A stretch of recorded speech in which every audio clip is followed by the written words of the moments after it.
വിശാഖപട്ടണത്തിൽ നടന്ന രണ്ടാം T20 women's T20 India 7 വിക്കറ്റിനുള്ള മികച്ച വിജയം നേടിയിട്ടുണ്ട്.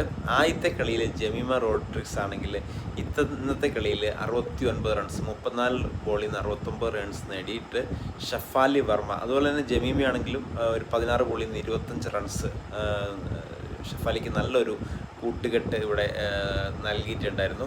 അപ്പോൾ ഇന്ത്യയുടെ ബാറ്റിങ്ങിൻ്റെ ആ സുന്ദരം, ആ ഒരു വുമൺസ് ടീമിൽ ആ ഒരു ബാറ്റിങ് വളരെ മികച്ചതായിരുന്നു. ഫീൽഡിങ്ങിലും അവർ മികച്ചതായിട്ടാണ് എനിക്ക് തോന്നിയത്.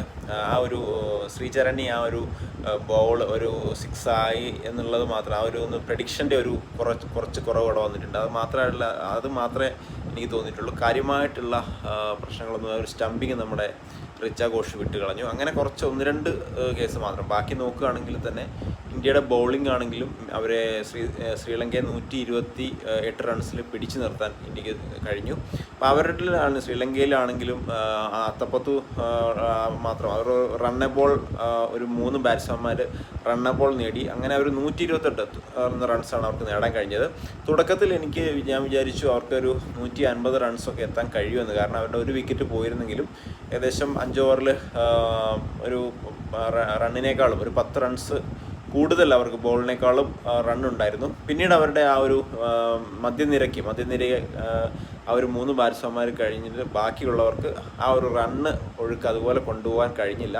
അങ്ങനെ അവർ 128 റൺസിൽ ഒതുങ്ങി. തുടർന്ന് ഇന്ത്യയുടെ ബാറ്റിങ്ങിലേക്ക് വന്നപ്പോൾ ഷഫാലി വർമ്മ, അതുപോലെ സ്മൃതി മന്ദാന ആണെങ്കിലും ഒരു 10 ബോളിൽ 14 റൺസ് നേടി. അപ്പോൾ സ്മൃതി മന്ദാന ആണെങ്കിലും തുടക്കത്തിൽ ഗംഭീരമാക്കി. അപ്പോൾ ആ ഒരു കൂട്ടുകെട്ട് പൊളിഞ്ഞെങ്കിലും പിന്നീട് ഷഫാലി വർമ്മയുടെ കൂടെ വന്ന ജമീമ റോഡ്രിഗ്സ് ആണെങ്കിലും നല്ലൊരു ഉറച്ച പിന്തുണ നൽകി. ഇപ്പോൾ ഷഫാലി വർമ്മ നല്ലൊരു വെടിക്കെട്ട് ബാറ്റിംഗാണ് കാഴ്ചവെച്ചത്. സ്മൃതി, നമ്മുടെ ക്യാപ്റ്റൻ, അതിനിടയ്ക്ക് ലാസ്റ്റ് ബോളിൽ ഔട്ടായി. പിന്നീട് വന്നിട്ടുള്ള ആളുകൾ ഇന്ത്യക്ക് വളരെ അനായാസമായിട്ടുള്ള വിജയം സമ്മാനിച്ചു.